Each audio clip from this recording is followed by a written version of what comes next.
ప్రేక్షకులకు స్వాగతం, నమస్కారం.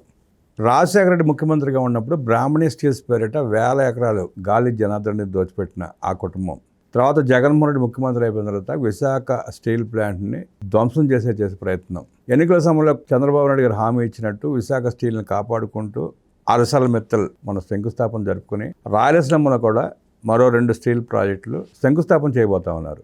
రాయలసీమలో జయరాజ్ ఇస్పాత్ ప్రారంభించింది చంద్రబాబు నాయుడు గారే. జిందాల్ స్టీల్ ప్లాంట్ని త్వరలో మరో వారం రోజుల్లో తీసుకురాబోతున్నది కూడా, శంకుస్థాపన చేయబోతున్నది కూడా చంద్రబాబు నాయుడు గారే. స్టీల్ ప్రాజెక్టులు ఏంటి, స్టీల్ ప్లాంట్లు ఏంటి, రాజశేఖర రెడ్డి, జగన్మోహన్ రెడ్డి ఆ స్టీల్ ప్లాంట్లు చేసిన అన్యాయం ఏంటి, చంద్రబాబు నాయుడు గారు ఇచ్చిన మాట ప్రకారం ప్రారంభించబోతున్న స్టీల్ ప్లాంట్ గురించి తెలుసుకునే ప్రయత్నం చేద్దాం. విశ్లేషించడానికి మనతో కూడా ఉన్నారు ప్రముఖ ఆర్థిక, రాజకీయ, సామాజిక విశ్లేషకులు అప్పసాని రాజేష్ గారు. వారిని అడిగి మరిన్ని విశేషాలు తెలుసుకుందాం. నమస్తే రాజేష్. నమస్కారం.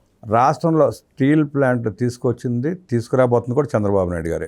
జగన్మోహన్ రెడ్డి, రాజశేఖర రెడ్డి స్టీల్ ప్రాజెక్ట్ పేరిట 1000 ఎకరాలు దోచుకున్నారు తప్ప వాళ్ళు చేసింది ఏమీ లేదు. పైగా విశాఖ స్టీల్కి అన్యాయం చేసే ప్రయత్నం చేశారు జగన్మోహన్ రెడ్డి. త్వరలో ప్రారంభం కాబోతున్న స్టీల్ ప్లాంట్ గురించి, గతంలో వచ్చిన 3 ప్రాజెక్టు గురించి ఎట్లా చూస్తారు, ఎట్లా చేస్తారు? ఇప్పుడు వాస్తవంగా విశాఖ ఉక్కు ఆంధ్రుల హక్కు అనే నినాదంతో దశాబ్దాల క్రితం ఆ రోజు జరిగిన ఉద్యమం, ఆ స్టీల్ ప్లాంట్ సాధన సందర్భంగా జరిగిన ఆందోళనలు, అల్లర్లు, బందులు, నిరసనలు, నిరాహార దీక్షల నేపథ్యంలో 32 మంది విలువైన ప్రాణాలు కోల్పోయి విశాఖపట్నం స్టీల్ ప్లాంట్ సాధించడం జరిగింది. కానీ అదే విశాఖపట్నం స్టీల్ ప్లాంటు ఉత్పత్తి ప్రారంభించిన తర్వాత వాజ్పేయి గారు దేశాన్ని పరిపాలిస్తున్న సందర్భంలో ఒకసారి నష్టాల్లో కూరుకుపోయింది. అలా నష్టాల్లో కూరుకుపోయిన ప్లాంట్ని పబ్లిక్ సెక్టార్ నుంచి డిజిన్వెస్ట్మెంట్ చేయాలి అని చెప్పిన ఆ రోజుల్లో కేంద్ర ప్రభుత్వం ప్రతిపాదిస్తున్న సందర్భంలో నాడు ఎన్డీఏ కన్వీనర్గా ఉన్న చంద్రబాబు నాయుడు గారు మా రాష్ట్రానికే తలమానికం, మా ప్రజల ఆత్మగౌరవంతో ముడిపడ్డ ఆ ప్లాంట్ని పబ్లిక్ సెక్టార్లోనే కొనసాగించాలి అని చెప్పని వాజ్పేయి గారిని ఒప్పించి మెప్పించి ఆ రోజుల్లో ఆ ప్రాజెక్టు కోసం బెయిల్అవుట్ ప్రతిపాదనల కింద 1000 కోట్ల రూపాయలు కేంద్ర ప్రభుత్వం నుంచి బడ్జెటరీ సపోర్ట్ చేయించి ఆ ప్రాజెక్ట్ని అప్పుడు కాపాడారు. ఆ తర్వాత రోజుల్లో మీరు ఇందాక ప్రస్తావించిన వైఎస్ రాజశేఖర రెడ్డి గారు ముఖ్యమంత్రిగా బాధ్యతలు చేపట్టిన తర్వాత ఆ రోజుల్లో గాలి జనార్దన్ రెడ్డి ద్వారా ఓబులాపురం మైనింగ్ తవ్వకాలు జరుగుతూ ఉన్న నేపథ్యంలో అతను అక్రమ మైనింగ్ ద్వారా 1000 కోట్ల రూపాయలు సంపాదిస్తున్న నేపథ్యంలో అతనికి ఇనప ఖనిజ గనులు కేటాయింపు చేస్తూ క్యాప్టివ్ మైన్స్ కేటాయింపు చేస్తూ ఆ మైన్స్లో వచ్చే ఓరుతోటి కడప జిల్లాలో బ్రాహ్మణి స్టీల్స్ పేరిట అతని ద్వారా ఒక స్టీల్ ప్లాంట్ ఎస్టాబ్లిష్ చేయాలి అని చెప్పని ఆ ప్రయత్నాన్ని, ఆలోచన కూడా తప్పట్టాల్సిన నష్టే లేదు. ఎందుకంటే రాయలసీమ ప్రాంతాల్లో, ముఖ్యంగా అనంతపూర్ జిల్లా, కడప జిల్లాల్లో ఐరన్ ఓరు చాలా విస్తృతంగా ఉంది. ఆ ఓరు తవ్వి విదేశాలకి ముడి ఖనిజం ఎక్స్పోర్ట్ చేయడం కన్నా కడప జిల్లా లాంటి దుర్భిక్ష ప్రాంతంలో ఒక స్టీల్ ప్లాంట్ కనుక ఏర్పాటు చేస్తే అది వాల్యూ ఎడిషన్ కింద, అంటే ఆ ఓరు డైరెక్ట్గా ఎక్స్పోర్ట్ చేయడం కన్నా దాని నుంచి ఉక్కుని ఉత్పత్తి చేసి దాన్ని ఎన్కాస్ట్ చేసుకోవడానికి ఎక్కువ ఆస్కారం ఉంటుంది, ఎక్కువ వాల్యూ ఎడిషన్ చేసుకోవడానికి ఆస్కారం ఉంటుంది అనే ఉద్దేశంతో అదే సందర్భంలో కడప జిల్లా యువతకు ఉపాధి కల్పనకు ఆస్కారం ఉంటుందని రాజశేఖర రెడ్డి గారు చేసిన ప్రయత్నాన్ని కూడా తప్పటవసరం. అయితే ఇక్కడ వాస్తవ రూపంలో జరిగింది ఏంటి, బ్రాహ్మణి స్టీల్స్ పేరిట గాలి జనార్దన్ రెడ్డికి ప్రభుత్వం ఆ ప్లాంట్ ఏర్పాటు కోసం 10,000 ఎకరాల భూములు కేటాయింపు చేశారు. ఆర్భాటంగా శంకుస్థాపన చేశారు. క్యాప్టివ్ మైన్స్ కేటాయింపు చేశారు. తర్వాత కడపలో ఎయిర్పోర్ట్ నిర్మాణం కోసం అదే గాలి జనార్దన్ రెడ్డికి ఇంకొక 4,000 ఎకరాలు కేటాయింపు చేశారు. అంటే ఓవరాల్గా 14,000 ఎకరాలు కేటాయింపు చేశారు. ఇక్కడ జరిగింది ఏంటి, వాస్తవరూపంగా క్యాప్టివ్ మైన్స్లో కేటాయింపు చేసిన మైన్స్ని ఆ క్యాప్టివ్ అన్న పదాన్ని తీసేసి అతను ఐరన్ ఓర్ తవ్వి అమ్మేసుకున్నాడు. అలా అమ్ముకున్నందుకు ఆ క్యాప్టివ్ అన్న పదాన్ని తొలగించినందుకు ప్రతిఫలంగా అతని సంస్థలో, జగన్మోహన్ రెడ్డి సంస్థలో పెట్టుబడులు పెట్టినాయి. అలాగే ఈ స్టీల్ ప్లాంట్ ఏర్పాటు కోసం కేటాయింపు చేసిన 10,000 ఎకరాలని అతను బ్యాంకులో తాకట్టు పెట్టి లోన్లు తెచ్చుకున్నాడు. అంతే తప్ప ఆ ఓరు వినియోగించలేదు, ఇక్కడ భూములు వినియోగించలేదు. అతను ప్రభుత్వం ద్వారా కేటాయింపు చేసిన భూములను అమ్ముకున్న, బ్యాంకులో పెట్టి తాకట్టు పెట్టుకొని లోన్లు తెచ్చుకున్నాడు. చివరికి అంతిమంగా గాలి జనార్దన్ రెడ్డి అతని అక్రమ తవ్వకాలు, ఆ క్యాప్టివ్ అన్న పదాన్ని తొలగించినందుకు ఐఏఎస్ అధికారి శ్రీలక్ష్మి నుంచి గాలి జనార్దన్ రెడ్డి నుంచి జగన్మోహన్ రెడ్డి దాకా అందరూ అరెస్టులు జరిగినాయి తప్ప ఆ ప్లాంట్ కల సాకారం కాల. ఇటువంటి పరిస్థితిలో 2019లో జగన్మోహన్ రెడ్డి ముఖ్యమంత్రి అయ్యాడు. ఇక్కడ గమనించుకోవాల్సింది ఒకటి ఉంది. 2014లో రాష్ట్ర విభజన జరిగినప్పుడు విభజన చట్టంలో కడపలో స్టీల్ ప్లాంట్ ఏర్పాటు అనేది కేంద్ర ప్రభుత్వం విభజన చట్ట హామీల్లో ఒక హామీగా పొందుపరిచింది. ఈ హామీని అమలు చేయండి, steel authority of India limited ద్వారా, సెయిల్ ద్వారా ఇక్కడ స్టీల్ ప్లాంట్ ఏర్పాటు చేయండి అని కేంద్ర ప్రభుత్వాన్ని చంద్రబాబు నాయుడు గారు పదే నాడు ముఖ్యమంత్రిగా అభ్యర్థించినా సరే కేంద్ర ప్రభుత్వం అధ్యయనం చేయించి మేము ఫీజిబిలిటీ రిపోర్ట్ తెచ్చుకున్న తర్వాత మేము అప్పుడు నిర్ణయం తీసుకుంటాము అని చెప్పి కడప జిల్లాలో స్టీల్ ప్లాంట్ ఏర్పాటు అనేది ఫీజిబుల్ కాదు అని చెప్పని సేల్ ఒక నిర్ధారణకు వచ్చింది కాబట్టి స్టీల్ ప్లాంట్ ఏర్పాటు ప్రతిపాదనకి మేము సహకరించడం లేదని చెప్పారు. అలా చెప్పిన నేపథ్యంలో చంద్రబాబు నాయుడు గారి ప్రభుత్వం 2018లో రాష్ట్ర ప్రభుత్వం తరఫున మేమే ప్లాంట్ ఏర్పాటు చేస్తాము అని చెప్పని దానికోసం ఒక 2,000 కోట్ల రూపాయలు కేటాయింపు చేసి ఆయన చేతుల మీదుగా శంకుస్థాపన చేశారు. ఈలోగా 2019లో ప్రజలు చంద్రబాబు నాయుడు గారిని ఓడించి జగన్మోహన్ రెడ్డి గారిని ఎంపిక చేసుకున్నారు. ఆయన పుట్టి పెరిగిన ప్రాంతం, దశాబ్దాల తరబడి వాళ్ళ కుటుంబాన్ని ఆదరిస్తున్న జిల్లా. ఆ జిల్లాలో 2019లో పదవి బాధ్యతలు చేపట్టిన జగన్మోహన్ రెడ్డి గారు నేను తొలి 6 నెలల్లో శంకుస్థాపన చేస్తూ ఉన్నా. చంద్రబాబు నాయుడు గారు ఎన్నికలకు ముందు శంకుస్థాపన చేసి దాన్ని ఒక ఎన్నికల అస్త్రంగా మలుచుకున్నాడు.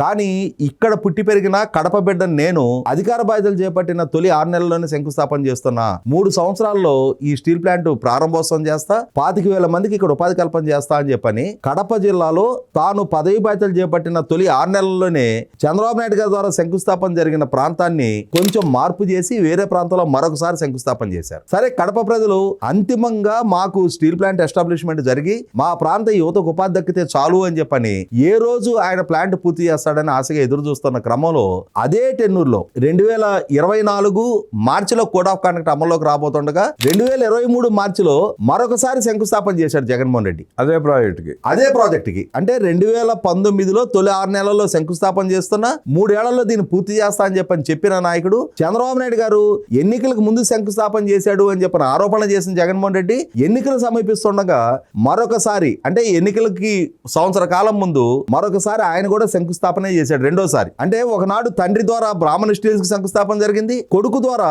కడప స్టీల్ ప్లాంట్ కి 2 సార్లు శంకుస్థాపన చేశారు తప్ప ఆయన ద్వారా కేటాయింపు చేసిన భూమికి కాంపౌండ్ వాల్ నిర్మాణం కూడా చేయాలి. ఇది వైఎస్ రాజశేఖర రెడ్డి, జగన్మోహన్ రెడ్డిల చరిత్ర. ఇదే క్రమంలో మరి చంద్రబాబు నాయుడు గారు 2024లో ముఖ్యమంత్రిగా బాధ్యతలు చేపట్టే నాటికి రాష్ట్ర ప్రైడ్ గా ఉన్న విశాఖపట్నం స్టీల్ ప్లాంట్, విశాఖ ఉక్కు, ఆ విశాఖ ఉక్కు మరొకసారి ఆర్థిక సంక్షోభంలో కూరుకుపోయి 5 సంవత్సరాల జగన్మోహన్ రెడ్డి పరిపాలనా హయాంలో కేంద్ర ప్రభుత్వం మేము 100% డిజిన్వెస్ట్మెంట్ చేసే తీరుతాం, వ్యాపారం చేయటం ప్రభుత్వ లక్ష్యం కాదు, ప్రభుత్వం సంక్షేమాన్ని పాలన చేయాలి తప్ప పరిశ్రమల నిర్వహణ ప్రభుత్వ లక్ష్యం కాదని ప్రధానమంత్రి గారు చెప్పారు. కేంద్ర ఆర్థిక శాఖ మంత్రి నిర్మలా సీతారామన్ గారు పదే పార్లమెంట్ వేదికగా స్పష్టం చేస్తూ ఉన్న స్టీల్ ప్లాంట్ అది 3 బ్లాస్ట్ ఫర్నేసుల్లో 2 బ్లాస్ట్ ఫర్నేసులు మూతబడి ఒక బ్లాస్ట్ ఫర్నేస్ కూడా కనీస మాత్రపు ఐరన్ ఓర్ గానీ బొగ్గు గానీ సరఫరా కూడా జరగని నేపథ్యంలో వేలాది కోట్ల రూపాయల అప్పుల్లో కూరుకుపోయి ఆఖరికి సిబ్బందికి జీతభత్యాలు కూడా చెల్లించలేని స్థితిలో ఉన్న ప్లాంట్ ని చంద్రబాబు నాయుడు గారు కేంద్ర ప్రభుత్వంతో మాట్లాడి ఉక్కు శాఖ మంత్రి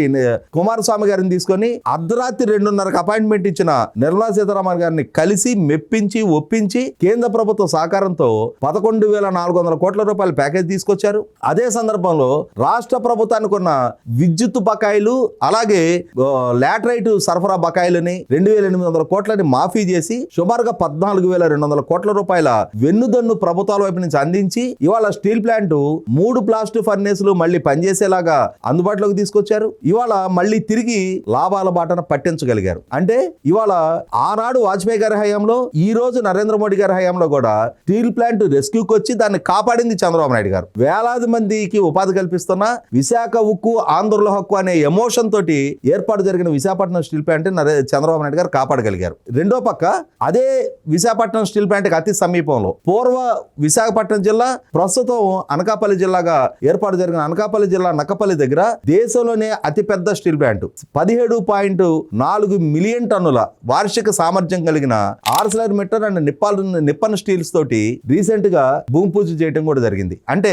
7.2 మిలియన్ మెట్రిక్ టన్నుల ఉత్పత్తి సామర్థ్యం ఉన్న విశాఖపట్నం స్టీల్ ప్లాంట్ ఇప్పటి వరకు మనం అతి పెద్ద స్టీల్ ప్లాంట్ అనుకుంటుంటే దానికి 2.5 రెట్లు ఉత్పత్తి సామర్థ్యం ఉన్న ఆర్సెలర్ మిట్టల్ స్టీల్ ప్లాంట్ ఎటువంటి ఆందోళనలు, ఎటువంటి నిరసనలు, ఎటువంటి లాఠీ చార్జులు, ఎటువంటి పోలీస్ కాల్పులకి ఆస్కారం లేకుండా అంతటి ఘనమైన స్టీల్ ప్లాంట్ ని రాష్ట్రంలో ఏర్పాటు చేయడం జరిగింది. ఇక్కడికి అంటే అప్పటికి 2 భారీ స్టీల్ ప్లాంట్లు సమీప ప్రాంతంలోనే పూర్వ విశాఖపట్నం జిల్లాలో ఏర్పాటు జరుగుతూ ఉన్నాయి. దీనికన్నా ముందు రాష్ట్ర విభజన జరిగి విభజిత రాష్ట్రానికి చంద్రబాబు నాయుడు గారు ముఖ్యమంత్రిగా బాధ్యతలు చేపట్టినప్పుడే కర్నూలు జిల్లా ఓరవకల్లు ఇండస్ట్రియల్ ఎస్సీజెడ్ లో దాదాపుగా ఆ రోజుల్లోనే 3,500 కోట్ల రూపాయలతోటి జయరాజు స్టీల్స్ ప్లాంట్ ఏర్పాటు చేయడం జరిగింది. ఆ తర్వాత రోజుల్లో అదే జయరాజు స్టీల్స్ ని మొన్న జరిగిన విశాఖపట్నంలో జరిగిన సిఐఏ కన్వెన్షన్ లో కూడా ఆ ప్లాంట్ విస్తరణకు కూడా రాష్ట్ర ప్రభుత్వంతో ఒప్పందం చేసుకోవడం జరిగింది. రాష్ట్ర ప్రభుత్వం వైపు నుంచి ఆ సంస్థకు కావాల్సిన అన్ని విధాల సహాయ సహకారాలు అందిస్తా ఉన్నారు. అందులో ఇప్పుడు కేంద్ర ప్రభుత్వం ద్వారా ప్రతిపాదించబడ్డ